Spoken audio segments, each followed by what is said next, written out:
ரிஷபராசிக்காரர்களுக்கு தொட்டதெல்லாம் தொடங்கின காலம் போய் பல கஷ்டங்கள் மட்டுமே ஆட்கொண்ட காலமாக சில காலங்கள் இருந்ததுங்க. அதில் கல்வியில் பிரச்சனை, திருமணத்தில் பிரச்சனை, நிறைய பிரச்சனைகள்லாம் இருந்தது. இதில் முக்கியமாக நீங்கள் அடிப்பட்டது ஃபினான்ஷியலாகவும் மன ரீதியாகவும் தான். மன ரீதியாக அப்படின்னா குடும்ப பிரச்சனை, தேவையில்லாத உங்களுக்கு வம்பு வழக்குகள், அது மாதிரிலாம் நீங்கள் சந்திச்சிருப்பீங்க. அதில் சில பண விஷயத்தில் நீங்கள் வந்து லாக் ஆகிருப்பீங்க. அந்த பண விஷயம் எதை நோக்கி போக போகுது அப்படின்னா, தொழில் ரீதியான சில விஷயங்கள் நோக்கி போக போகுது. தொழில் ரீதியான விஷயங்களில் நீங்கள் ஏற்கனவே முதலீடு போட்டிருப்பீங்க, அல்லது முதலீடுக்காக வெயிட் பண்ணிகிட்டு இருப்பீங்க, இல்லை ரொம்ப நாளாக இயங்கிட்டு இருப்பீங்க. இதில் ஒரு மிகப்பெரிய வெற்றி என்ன அப்படின்னா, கஷ்டங்களை தாங்கிய உங்களுக்கு ஒரு விடிவு காலம் வரப்போகுது. சார் என்ன சார் கம்ப்ளீட்டாலாம் சரியாயிருமா, அப்படி அடித்து சொல்லுங்கள் சார், ஹாப்பியாக இருக்கும் அப்படின்னா நம்ம வியூஸுக்காகவும் லைக்குக்காகவும் இப்படி போய் சொல்லலாம் விரும்பலைங்க. கொஞ்சம் படிப்படியாக தான் உங்களுக்கு வந்து வெளிச்சம் கிடைக்க ஆரம்பிக்கும். அது இப்போ இருக்கிறதெல்லாம் வந்து பார்த்திங்கன்னா ஒரு சின்ன படிக்கட்டு உங்களுக்கு ஏறத்துக்கு ஒரு கேப்பு கிடைக்கிது அப்படின்னு வச்சுக்கோங்களேன். ஆனால் இந்த வாய்ப்பை நீங்கள் விட்டுறாதீங்க அப்படின்னு தான் சொல்லணும். நீங்கள் அந்த பிரச்சனையிலேருந்து வெளியே வரத்துக்கு ஒரு வாய்ப்பு கிடைக்குது, ஒரு சந்து இருக்குது. அந்த சந்து வழியாக நீங்கள் உள்ளே போனீங்க அப்படின்னா நல்ல பெரிய பாதையே இருக்குது. அந்த பாதையில் உள்ளே போகும்போது உங்களுக்கு கொஞ்ச நாளைக்கு கொஞ்சம் பயத்தோடையும் கொஞ்சம் பதட்டத்தோடையும் உள்ளே போயிட்டுருக்கிற மாதிரி தான் இருக்கும். கொஞ்ச நாட்கள்லேயே உங்களுக்கு தெளிவான ஒரு பாதை பிறக்கும். இதுதான்ப்பா நம்மளோட லைஃப் டைம் அச்சீவ்மெண்ட்டு, இதை பிடிச்சிக்கிட்டா நம்ம செட்டில் ஆகிடலாம்ப்பா அப்படின்னு நீங்கள் வந்து உட்காருவீங்க. இந்த ரிஷபராசிக்காரர்களுக்கு இதுதான் தொழில் அப்படின்னு இது வரைக்கும் நீங்கள் உட்காந்துருக்கவே மாட்டீங்க. சார் இந்த தொழிலா அந்த தொழிலா, அதில் ஒரு இன்கம் இதில் ஒரு இன்கம், வேலைக்கு போயிட்டுருக்கு சார், இதிலேருந்து அடுத்த ப்ரமோஷன் கிடைக்குமா, அந்த ப்ரமோஷனில் அங்கே போய் உட்காந்துக்கலாமா, இப்படி அடுத்தடுத்ததுக்கு எதிர்பார்த்து காத்து கொண்டு இருக்கக்கூடிய ஒரு அற்ப பிறவியில் இந்த ரிஷபராசியும் ஒரு பிறவி அப்படிங்கிற மாதிரி தான் வாழ்ந்துருப்பீங்க. சார் என்ன சார் இப்படிலாம் சொல்லுங்கள், அற்ப பிறவி அப்படிலாம் அப்படி சொல்லக்கூடாது சார் அப்படின்னா, இருக்கிறதுலே கஷ்டப்பட்ட மக்கள் ரிஷபராசி மக்கள் தான். அந்த ரிஷபராசி மக்கள்ங்கிறது மக்கள்களில் எல்லாம் இருக்கக்கூடிய மக்கள்களில் நீங்கள் சாதாரண ஆளாக தெரியலாம், இல்லை ஒரு பெரிய ஆளாக தெரியலாம். ஆனால் கடவுளினுடைய பார்வையில் பார்க்கும்போதோ, அல்லது நீங்கள் வந்து எவ்வளோ கஷ்டப்பட்டீங்க அப்படின்னு பார்க்கும்போதோ, இருக்கக்கூடிய 12 ராசிகள்லேயே நீங்கள் தான் வந்து ரொம்ப கஷ்டப்பட்டவங்க. ரிஷபராசி எங்களோட வாழ்க்கையெல்லாம் எங்களோட ஹிஸ்ட்ரியை உட்காந்து கேட்டிங்க அப்படின்னா மற்றவங்க கண்ணு தண்ணி வந்துடும். அந்த மாதிரி சில கஷ்டங்கள் அனுபவிச்சிங்க இந்த ரிஷபராசி. ஸோ கொஞ்சம் நிதானமாக, கொஞ்சம் பொறுமையாக, கொஞ்சம் ஹேண்டில் பண்ணிங்க அப்படின்னா வரக்கூடிய காலகட்டங்கள் அற்புதமான காலகட்டங்கள்ங்க. ரிஷபராசிக்காரர்கள் ஏப்ரல் மாதத்தில் நிலவக்கூடிய கிரகங்களினுடைய அடிப்படையில் ஏப்ரல் மாதம் சில விஷயங்களில் கவனமாக இருக்க வேண்டிய மாதம் அப்படின்னு சொல்லலாம். அதில் முக்கியமாக நீங்கள் வந்து பெரிய வெற்றி, லாபம், பண வரவு இதெல்லாம் வந்து திருப்திகரமாக வந்து உங்களுக்கு இருக்கும். ஆனாலும் அதில் சின்ன சின்ன எச்சரிக்கைகள் உங்களுக்கு இருக்கும். அதான் நான் சொன்னல, முதல் படிக்கட்டு தான். ஸோ பெரிய உங்களுக்கு வெளிச்சம் தெரியுதான்னு கேட்டால் வெளிச்சம் வரதுக்கான வாய்ப்பு தெரியுது. அதே போல் இந்த ரிஷபராசிக்காரர்களுக்கு குடும்பம், திருமணம், பொருளாதாரம், வேலை, தொழில் இந்த மாதிரி விஷயத்தில் முழுமையான ராசி பலனை வந்து இப்போ நம்ம பார்க்கலாம்.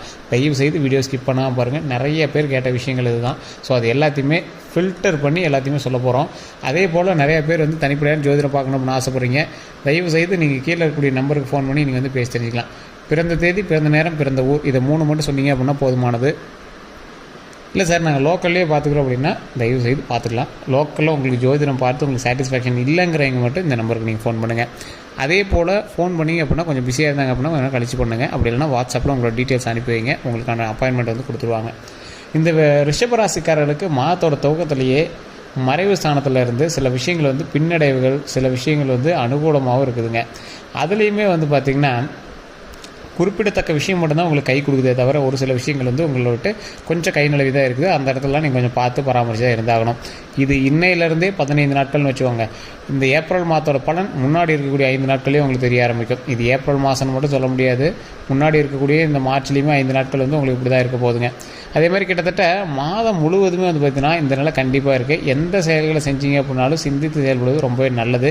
இருந்தாலும் மற்ற இடங்கள் அனைத்துமே வந்து பார்த்திங்கன்னா பெரும்பாலும் சாதகமான நிலையில் இருப்பதால் பெரிய கஷ்டங்கள் வந்து உங்களுக்கு வரதுக்கு சான்ஸ் இல்லைங்க. கவலைப்பட தேவையில்லை. கொஞ்சம் பொறுமையாகவும் நிதானமாக பண்ணிங்க அப்படின்னா போதுமானது. அதே போல் பண வரவு, பொருளாதாரம்லாம் வந்து பார்த்திங்கன்னா திருப்திகரமாக இருக்கும். லாபஸ்தானத்தில் 3 கிரகங்கள் வந்து சஞ்சரிச்சிருக்கிறதுனால, புதன் வக்ர நிவர்த்தி பெறுவதால் இந்த அனைத்துமே வந்து பார்த்திங்கன்னா பெரிய அளவுக்கு யோகங்களை கொடுக்குங்க. இது எல்லாமே ஓரளவுக்கு நல்லா பெரிய அளவு யோகங்களை கொடுக்குது. ஒரு சில நாட்கள் வந்து மனக்குறைகள் அல்லது சங்கடங்கள் எல்லாமே ஏற்பட்டுச்சு அப்படின்னா கூட மாதத்தோட கடைசியில் வந்து பார்த்திங்கன்னா அது வந்து ஒரு அனுகூலமான வாரமாக வந்து உங்களுக்கு பலனாக கிடைக்குங்க. கொஞ்சம் நிதானமாக பண்ண வேண்டிய விஷயந்தான். இருந்தாலும் உங்களை கொஞ்சம் மனத்தை குழப்பி அப்படியே உங்களை ஒரு மாதிரி யோசிக்க வச்சு பண்ணக்கூடிய நேரமாக இருக்குதுங்க. கொஞ்சம் பொறுமையாகவே எல்லாம் ஹேண்டில் பண்ணிங்க அப்படின்னா ரொம்ப நல்லது. ரிஷபராசிக்கு இந்த ஏப்ரல் மாதத்துக்கு முன்னாடி 5 நாட்கள்லேருந்து அடுத்த 15 நாட்கள் ஏப்ரல் மாதம்னு கூட வச்சுக்கலாம். இதில் பணமும் பொருளாதாரம் எப்படி இருக்க போகுது அப்படின்னா, ரிஷபராசிக்காரர்களுக்கு ஏப்ரல் மாதத்தில் திடீர் செலவுகள் வந்து ஏற்படுறதுக்கான வாய்ப்புகள் இருக்குது. இதனால் பொருளாதார ரீதியாக சின்ன பின்னடைவு உங்களுக்கு வந்து கண்டிப்பாக உண்டு. அதில் சாத்தியமும் இருக்குதுங்க, ஓரளவுக்கு தான். ரொம்பவும் நீங்கள் வந்து பின்னடைவுலாம் கிடையாது, ஓரளவுக்கு தான். அதில் கொஞ்சம் பார்த்து பொறுமையாக இருங்க. வரவு செலவெல்லாம் பார்த்திங்கன்னா திட்டமிட்டு செலவு செய்வது ரொம்பவே நல்லது. செலவுகளை பெருமளவு குறைக்கிறது ரொம்பவே நல்லது. வருமானம் சீராக இருக்கும். தடைப்பட்ட வருமானம், நீண்ட நாட்களாக கிடைக்க வேண்டிய தொகை எல்லாமே வந்து பார்த்திங்கன்னா ஏப்ரல் மாதத்தில் 2வது வாரத்தில் வந்து கைக்கு கிடைக்குங்க. ஒரு ஃபஸ்ட்டு வாரத்தில் வந்து உங்களுக்கு இழுபறியாக இருக்குது, 2வது வாரம் கை கிடைக்குங்க. அதே மாதிரி வீட்டுக்கான திடீர் செலவுகள்லாம் வந்து உங்களுக்கு இருக்கிறதுக்கு வாய்ப்பு இருக்குது. அதை கொஞ்சம் பார்த்து பண்ணுங்கள். அது சுப செலவுகள் தான், ஒன்றும் பெரிய இதெல்லாம் இருக்காது. அதனால் கொஞ்சம் பார்த்து நிதானமாக பண்ணிங்க அப்படின்னா ரொம்ப நல்லதுங்க. அதே போல் ரிஷபராசிக்கு ஏப்ரல் மாதத்தில் ராசி பலன் அப்படின்னு பார்த்தீங்கன்னா, வேலை அப்புறம் தொழில் வந்து பார்த்திங்கன்னா, ரிஷபராசிக்காரர்களுக்கு ஏப்ரல் மாதம் முழுவதுமே பார்த்திங்கன்னா வேலை தொழில் ரெண்டுமே சம்மந்தப்பட்ட விஷயங்களில் பெரிய சிக்கலோ பாதிப்புகளோ எதுவுமே வந்து ஏற்படாதுங்க. அந்த அளவுக்கு பாதிப்பு ஏற்படுது அப்படின்னாலும் கொஞ்சம் ஓரளவுக்கு நிம்மதியாகவும் பொறுமையாகவும் ஹேண்டில் பண்ணிங்க அப்படின்னா ரொம்பவே நல்லது. தொழிலில் சின்ன சின்ன சிக்கல்கள் உங்களுக்கு வந்து இருக்கிறதுன வாய்ப்பு இருக்குது. அதை பொறுமையாக ஹேண்டில் பண்ணுங்கள்.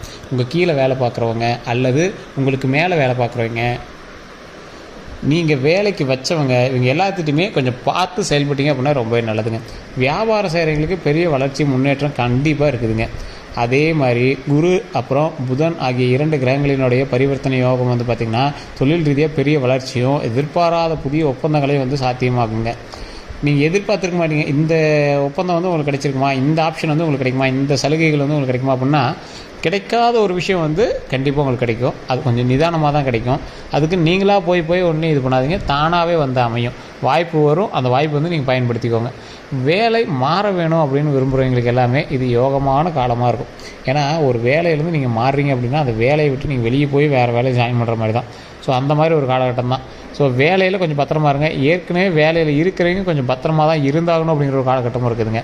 அதே மாதிரி இந்த ரிஷபராசிக்காரங்க இது ஏப்ரல் மாதத்துலேயும் சரி, அதுக்கு முன்னாடி ஒரு 5 நாட்கள்லேயும் சரி, எந்த விஷயத்தில் நீங்கள் கவனமாக இருக்கணும் அப்படின்னா, ஏப்ரல் மாதத்தில் முதல் பகுதியில் சாதகமாக இருந்த உங்களுடைய வீட்டு சூழல் ஏப்ரல் மாதத்தோட 2வது பகுதியில் சற்று அசௌகரியமான நிலையை வந்து காட்டுதுங்க. அதான் முன்னாடி சொன்னால, வீட்டு சம்மந்தப்பட்ட செலவுகள் இருக்கும், சுப செலவுகளாகவும் இருக்கலாம். கொஞ்சம் பார்த்து பண்ணிங்க அப்படின்னா பரவாயில்லையா இருக்கும்.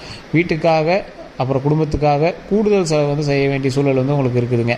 அதே மாதிரி சுக்கிரனுடைய மறைவு சாணத்தில் இருப்பதால் மனக்குழப்பமும் செலவுகளும் அதிகரிக்கும். சுக்கிரனுங்கிறது என்ன, அது லக்ஸுரி, சந்தோஷம், பெண்கள் சம்மந்தப்பட்ட விஷயங்கள், இந்த மாதிரி விஷயத்தெலாம் உங்களுக்கு மறைவு சாணத்தில் இருக்குது. அப்போ என்ன பண்ணுது, மனக்குழப்பம், பெண்களால் உங்களுக்கு மனக்குழப்பம் இருக்கிறது வாய்ப்புகள் இருக்குது. அதே மாதிரி செலவுகள் வந்து உங்களுக்கு அதிகரிக்கிறதுக்கான வாய்ப்புகள் இருக்குது. எதிர்பார்ப்புகள் உடனடியாக நிறைவேறும்.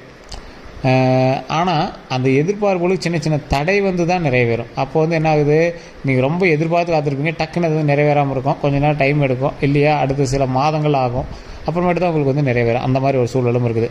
ஏதோ ஒரு இடத்துல மரியாதை குறைவான நிகழ்வு நடப்பது, அப்புறம் இந்த மாதிரி சங்கடங்கள் வந்து ஏற்படுறதுக்கான வாய்ப்புகள்லாம் கொஞ்சம் இருக்குது. சில இடத்துல உங்களை மதிக்க மாட்டாங்க, மரியாதை குறைவாக உங்களுக்கு பல்பு கொடுக்க வேண்டிய விஷயங்கள்லாம் நிறையா இருக்கும். அதெல்லாம் கொஞ்சம் பார்த்து பண்ணிங்க அப்படின்னா ரொம்ப நல்லது. ஆடம்பர செலவுகளை தவிர்ப்பது ரொம்ப நல்லது. கடன் வாங்குறத தவிர்ப்பது ரொம்ப ரொம்ப ரொம்ப ரொம்ப நல்லது. இந்த ரிஷபராசி கண்டிப்பாக அதை ட்ரை பண்ணுங்கள். அதே மாதிரி சில விஷயங்களை மட்டும் சின்ன சின்ன அசௌகரியங்கள் அப்புறம் செலவுகள் ஏற்படுற வாய்ப்புகள் இந்த மாதத்தில் இருக்கிறதுனால மாதம் முழுவதுமே பொருளாதாரம், பணவரவு, வாராக்கடன் சூழல், அதாவது வேலை அப்புறம் தொழில் நல்ல முன்னேற்றம் இருக்குது தவிர மற்றத்தில் எதுவும் பெரிய அனுகூலமான ஒரு விஷயங்களாக இல்லை. வேலையில் ஓரளவுக்கு பரவாயில்லையாக இருக்குது, தொழிலில் பரவாயில்லையாக இருக்குது. அதுலேயுமே கொடுக்கல் வாங்கல கொஞ்சம் எச்சரிக்கையாக தான் இருக்குது. குடும்ப சூழல் சம்மந்தப்பட்ட விஷயத்தில் 2வது வாரத்தில் கொஞ்சம் பணம் அதிகமாக செலவு பண்ணுறதுக்கான வாய்ப்புகள் இருக்குது. ஸோ அதில் கொஞ்சம் கவனமாக இருங்க. தொழில் மந்த நிலையை போக்கணும் அப்படின்னா கடவுள் வழிபாடு கண்டிப்பாக பண்ணணும். உங்களுடைய தசாபுத்தி எப்படி இருக்குது அப்படின்னு ஃபஸ்ட்டு செக் பண்ணிக்கோங்க. ஏற்கனவே இப்போ நான் சொன்னதெல்லாம் உங்களுக்கு மேட்ச் ஆச்சு அப்படின்னா உண்மையாக இல்லையான்னு கமெண்ட் செக்ஷனில் பற்றி விடுங்க. நான் சொல்லக்கூடிய விஷயத்தை ஃப்ரீ டைமில் வீட்டில் எப்பயுமே சொல்லுங்கள். ஓம் சுக்கர பகவானை போற்றி, ஓம் சுக்கர பகவானை போற்றி, ஓம் சுக்கர பகவானை போற்றி. இது லக்ஸூரியான லைஃப் தரத்துக்கு, மனவரவு தரத்துக்கு, உங்களை மகிழ்ச்சியாக வச்சுக்கிறதுக்கான ஒரு விஷயம். ஸோ இந்த சுக்கர பகவானை வழிபட்டுட்டு உங்களுடைய குலதெய்வ வழிபாடு கண்டிப்பாக எப்பயுமே நீங்கள் பண்ணுங்கள். விநாயகர் வழிபாடு, குலதெய்வ வழிபாடு கண்டிப்பாக பண்ணுங்கள். அதன் மூலமாக பல நன்மைகள் உண்டு. தொழில் ரீதியான விஷயங்களில் மிகப்பெரிய லாபகரமான சில விஷயங்கள்லாம் இருக்குது. ஸோ அதில் கொஞ்சம் எச்சரிக்கையாகவும் நிதானமாக செயல்பட்டீங்க அப்படின்னா ரொம்பவே நல்லது. கல்வி சம்மந்தப்பட்டமான விஷயங்களில் கொஞ்சம் கவனமாக இருங்க. தொழில் சம்மந்தப்பட்டமான விஷயங்கள் கவனமாக இருங்க. இதோட கவனமாக இருக்க வேண்டியது உடல் ரீதியான விஷயங்கள். அதுலேயும் உங்கள் குடும்பத்தில் இருக்கக்கூடியவங்களோட உடல் ஆரோக்கியத்தில் ரொம்ப கவனமாக இருங்க. உங்களுடைய தந்தை, தாய், அதே மாதிரி உங்களுடைய மகன், மகள், அந்த மாதிரி விஷயங்கள்லையும் கொஞ்சம் கவனமாக இருங்க. கணவன் மனைவிக்கிடையே செல்லக்கூடிய அந்யோன்யமானது கொஞ்சம் பரவாயில்லையாக இருக்கும். இருந்தாலும் பெண்கள் மூலமாக ஆண்களுக்கு உங்களுக்கு சின்ன சின்ன நெருக்கடிகள் இருக்கிறது வாய்ப்புகள் இருக்குது. அந்த விஷயத்தில் கொஞ்சம் நிதானமாக பொறுமையாக செயல்பட்டீங்க அப்படின்னா ரொம்பவே நல்லது. வார்த்தைகள், பேச்சுவார்த்தைகள், சண்டை சச்சரவுகள் எல்லாம் கொஞ்சம் நடந்துட்டிங்கன்னா பரவாயில்லையா இருக்கும். அதே போல் அந்த விஷயத்துலையும் கொஞ்சம் கவனமாக நிதானமான வார்த்தைகளை விட்டிங்க அப்படின்னா ரொம்பவே நல்லதுங்க. வேறு ஏதாவது தகவல்கள் வேணும் அப்படின்னா தயவுசெய்து நீங்கள் கமெண்ட் செக்ஷனில் பதிவிடுங்க. நீங்கள் ஃபோன் பண்ணி பேசி தெரிஞ்சிக்கலாம். நிறைய பேர் ஃபோன் பண்ணால் சார் பிஸின்னு வருதுங்கிறீங்க, கொஞ்சம் வெயிட் பண்ணி தான் பண்ணுற மாதிரி இருக்கும். வாட்ஸ்அப்லேயே நீங்கள் வந்து தொடர்பு கொள்ளலாம்.